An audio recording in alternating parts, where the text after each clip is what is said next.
Hello my dear students.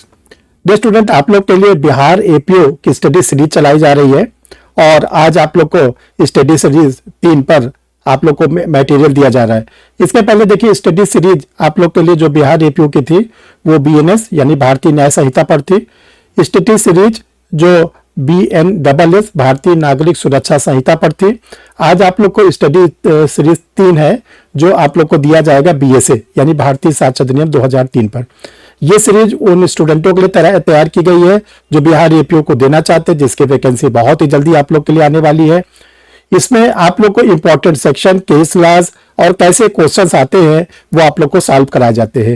ये स्टूडेंटों की बहुत दिनों की डिमांड थी, उसको पूरा किया गया है और ये बहुत ही बेनिफिशियरी है। अगर आप अपनी तैयारी अभी से इसी तरह से करना शुरू कर देंगे तो जब बिहार एपीओ की वैकेंसी आएगी, फॉर्म भरेंगे और उसका पीटी का एग्जाम होगा तो आप उसको जरूर और जरूर क्रैक कर जाएंगे। तो चलिए डियर स्टूडेंट, आज हम लोग इस टेस्ट सीरीज नंबर 3 पर स्टडी मटेरियल को देखते हैं कि क्या क्या मटेरियल आप लोग के लिए परीक्षा रिफ्रेशर ऑनलाइन क्लासेस के द्वारा दिया जा रहा है।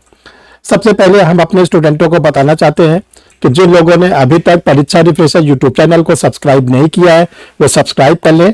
परीक्षा रिफ्रेशर एक ऐसा चैनल है जिसमें आप लोग को सारे लीगल इवेंट्स दिए जाते हैं, चाहे वो केस लॉस के हो, चाहे वो स्टडी मटेरियल के रूप में हो या जो कोई अमेंडमेंट वगैरह होता है, सब आपको अपडेट किया जाता है। तो एक बार चैनल को सब्सक्राइब कर लेंगे, जैसे कोई वीडियो बनेगा वो आपको तुरंत आपके सिस्टम पर पता चल जाएगा कि परीक्षा रिफ्रेशर लॉ क्लासेस का कोई वीडियो आ गया है।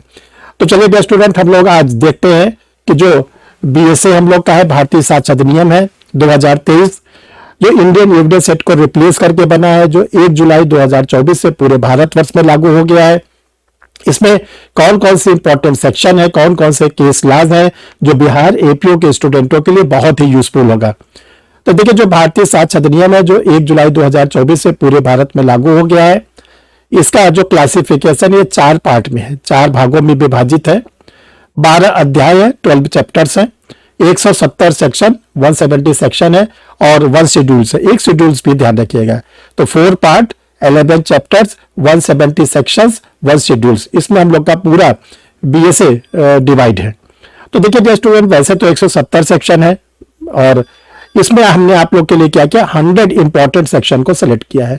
यानी इन 100 इंपॉर्टेंट सेक्शन को तो आपको छोड़ना ही नहीं है, इसको तो आपको बहुत डीप में पढ़ना ही पढ़ना है, ये ध्यान रखिएगा। इसके अलावा अगर आपके पास टाइम मिलता है, आपका इंटरेस्ट है, तो आप भी और भी सेक्शन को देख सकते हैं।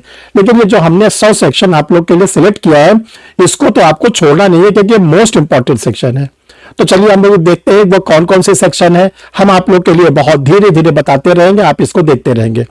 देखो डियर स्टूडेंट, आप लोग को पिछले भी वीडियो में बताया गया था कि जो बिहार का एपीओ होता है, प्रीलिम्स का एग्जामिनेशन होता है, वो 2 पार्ट में होता है।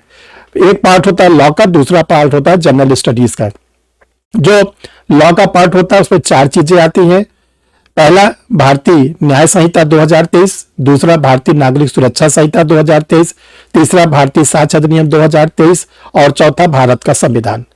ये जो 4 पार्ट है, BNS, BNSS, BSA और कॉन्स्टिट्यूशन, तो इससे 100 क्वेश्चन टोटल आएंगे। प्रत्येक पार्ट से 25-25 क्वेश्चन, यानी जो हम लोग BSA पढ़ रहे हैं, 25 क्वेश्चन आपके बिहार के एपीओ में आएंगे।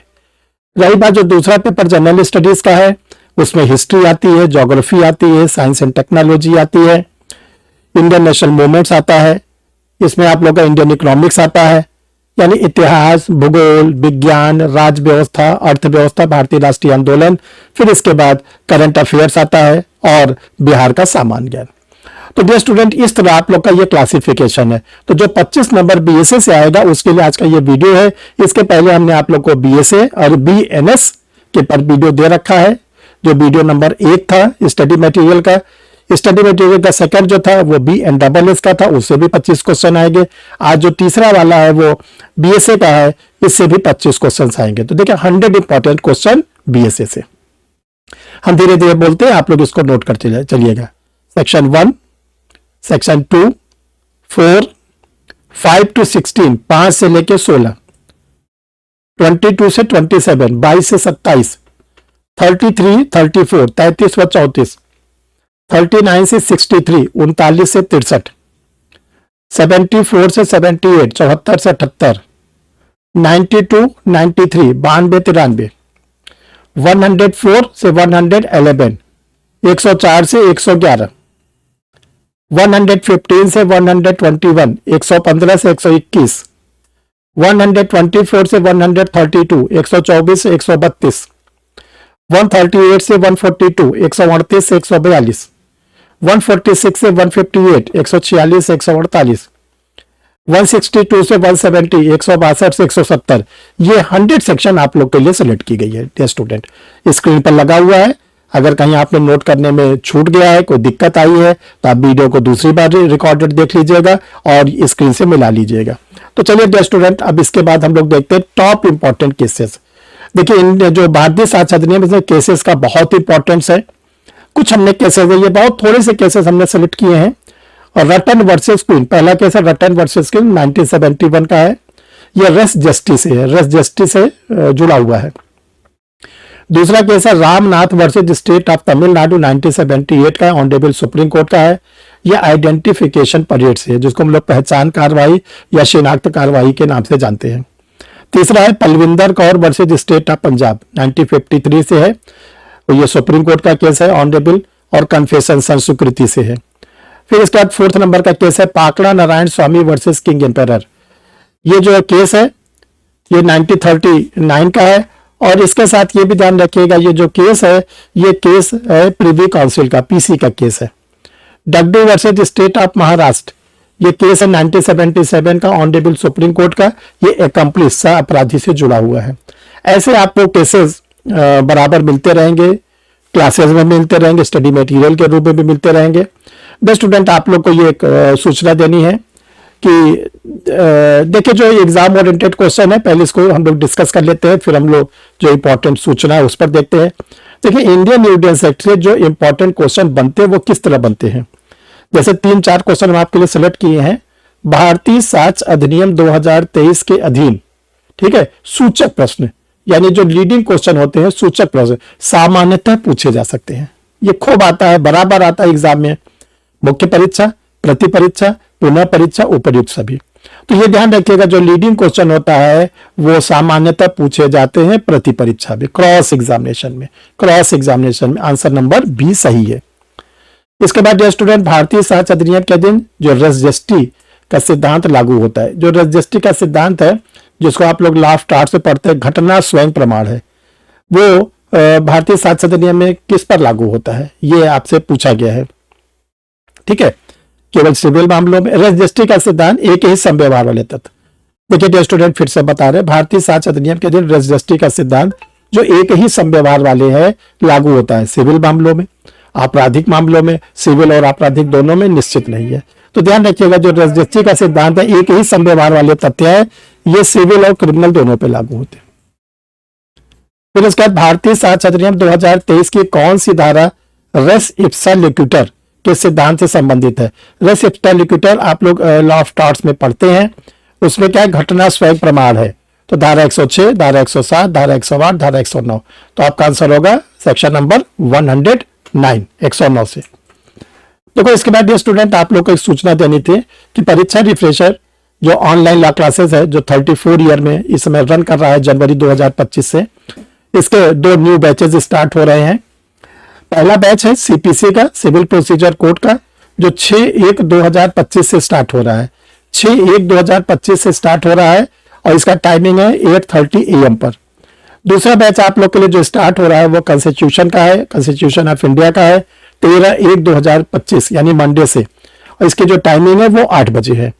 तो देखो डियर स्टूडेंट, आप लोग को ये जो एपीओ की सीरीज चलाई जा रही है, इसमें आप लोग को हमने 3 वीडियो दिए। अगला जो चौथा वीडियो आप लोग को मिलेगा वो कॉन्स्टिट्यूशन ऑफ इंडिया पर मिलेगा। उसमें आप लोग सीखेंगे कि कॉन्स्टिट्यूशन ऑफ इंडिया पे आप लोग को क्या पढ़ना है। देखिए, जो परीक्षा रिफ्रेशर ऑनलाइन लॉ क्लासेस, उसके अपने पब्लिकेशन है जो आप लोग के लिए स्टैंडर्ड और एग्जाम ओरिएंटेड मैटर को पब्लिश करता है। तो जैसे 3 न्यू क्रिमिनल्स लॉ, जो 3 न्यू क्रिमिनल्स लॉ लागू हो गए हैं, उसका जो प्रीलिम्स का नोट्स है अलग अलग, बीएनएस, बीएनएसएस, बीएसए, तीनों पर आप लोग के लिए स्टडी मटेरियल रेडी है। इसको आप लोग मंगा के इसको पढ़ सकते हैं। ये चैप्टर वाइज है, इसमें आप लोग को केस लॉज मिलेंगे और एमसीक्यू मिलेंगे। तीनों ये कंप्लीट बुक है। इसके पढ़ने के बाद फिर आपको कोई और स्टडी मटेरियल की जरूरत नहीं है। जो ये 3 क्रिमिनल लॉ है, इसके ओनली एमसीक्यू डिग्लॉट एडिशन में आप लोग के लिए रेडी कर दिए गए हैं।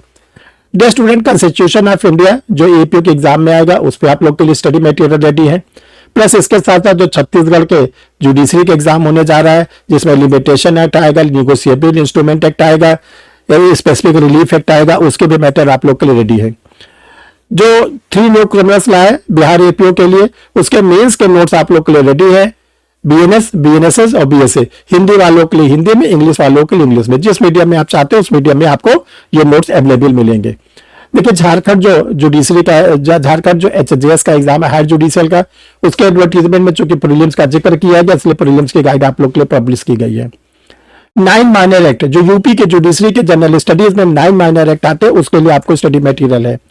डियर स्टूडेंट, बिहार के एपीओ में बहुत बड़ा रोल इंग्लिश का, वो जनरल स्टडीज का होता है। तो जनरल स्टडीज के लिए आप लोग के लिए history, geography, economics, science, tech, polity, Indian national movements का मैटर रेडी है। जो परीक्षा रिफ्रेशर ऑनलाइन लाइव क्लासेस है, उसमें इंडिविजुअल पेपर की भी फीस से आप लोग को एडमिशन दिया जाता है और कंप्लीट फीस का भी एडमिशन लिया जाता है।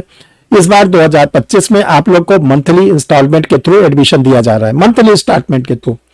तो डियर स्टूडेंट, आप लोग परीक्षा रिफ्रेशर लॉ क्लासेस से जुड़ना चाहते हैं, बिहार एपीओ की क्लास लेना चाहते हैं, तो ये दोनों व्हाट्सएप नंबर में से किसी भी व्हाट्सएप नंबर पर अपना आधार कार्ड भेजेंगे, फेस साइड बैक साइड। इसके बाद कोचिंग का क्यूआर कोड जाएगा, उसमें आप फीस जमा करेंगे। फीस आप लोग को मंथली मोड पर कर दिया गया है ताकि आप लोग के ऊपर ज्यादा बर्डन न पड़े और आप आसानी से अपने कोर्स को ज्वाइन कर सके।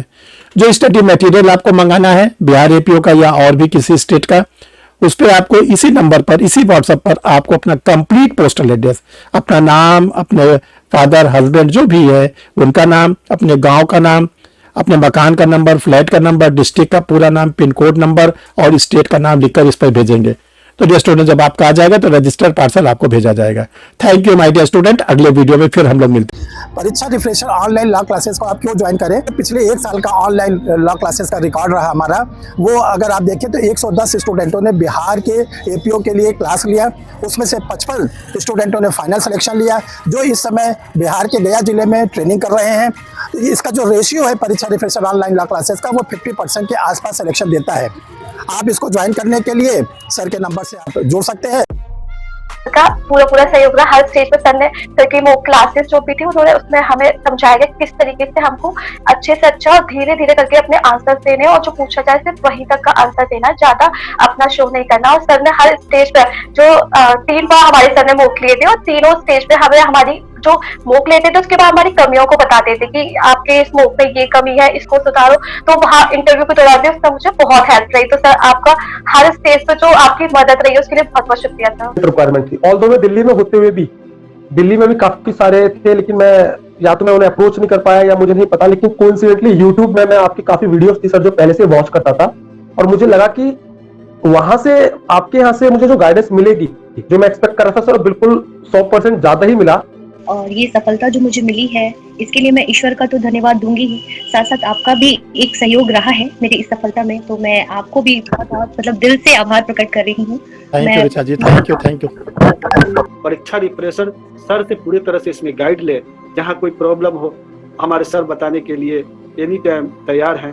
उनकी काफी बुक्स वगैरह भी आ रही हैं, जिनको पढ़कर हम एक रणनीति बनाकर। मैंने ऑनलाइन क्लासेस ज्वाइन किया था, मैं सर की सफलता और साथ साथ मेरी भी सर की उपलब्धि के कारण मेरी सफलता हासिल हुई है। इसके लिए मैं सर के प्रति आभार व्यक्त करता हूँ। सोचा कि अब क्या किया जाए, तो फिर इधर उधर मार्केट में बहुत जगह खोजने पे फिर सर के बारे में पता चला, परीक्षा लॉ रिफ्रेशर के बारे में पता चला। सर को 31 ईयर्स का एक्सपीरियंस है अपने बच्चों को पढ़ाने का। सर से मैं जुड़ा थी, फिर आपने मुझे डांटा भी कि उलझुल बातों में दिमाग मत लगाओ, अपना तैयारी ऑनेस्टी से करो, सिलेक्शन हो जाएगा। उलझुल बातों पे ध्यान दोगे, बहुत रूमर फैलते हैं, ऐसा होता है वैसा होता है, उस चक्कर में कुछ नहीं रखा है। तो आपका जो डांट पड़ा सर उससे भी अच्छा लगा सर। और सर आपका जो कि आप जो आपने एक बुकलेट प्रोवाइड कराई थी इंटरव्यू के लिए, उसको मैंने अच्छे से पढ़ा। आपने बोला तो 2-3 बार पढ़ जाओ, तो इससे आपका एक जो जेन्युइन क्वेश्चन पूछते हैं नॉर्मल, वो सारे कवर हो जाएंगे। और सर आपका ये बहुत सहयोग रहा सर। तो अच्छे तरीके से सर के गाइडलाइंस में गहन अध्ययन किया और प्रॉपर जो प्रीवियस ईयर का मेंस का जो था पैटर्न उसको मैंने फॉलो किया और बारीकी से क्वेश्चंस को अध्ययन किया। जो 6 नए एक्ट जोड़े गए थे उसके लिए सर से ही मैंने लिया और सर के गाइडलाइंस में उसको भी पढ़ा। इस इंस्टीट्यूट के द्वारा जो आप लोग के लिए क्लास ली जाती है उसमें फीस बहुत ही नॉमिनल है। इतनी नॉमिनल फीस है कि बड़े बड़े इंस्टीट्यूट की केवल 10% फीस को लिया जाता है, जिसमें आप लोग को प्री की, मेंस की, इंटरव्यू की तीनों तैयारी कराई जाती है। मेंस में आपको क्वेश्चन आंसर लिखवाए जाते हैं एग्जाम ओरिएंटेड, और आपको कोई प्रिंटेड नोट्स वगैरह नहीं दिए जाते हैं।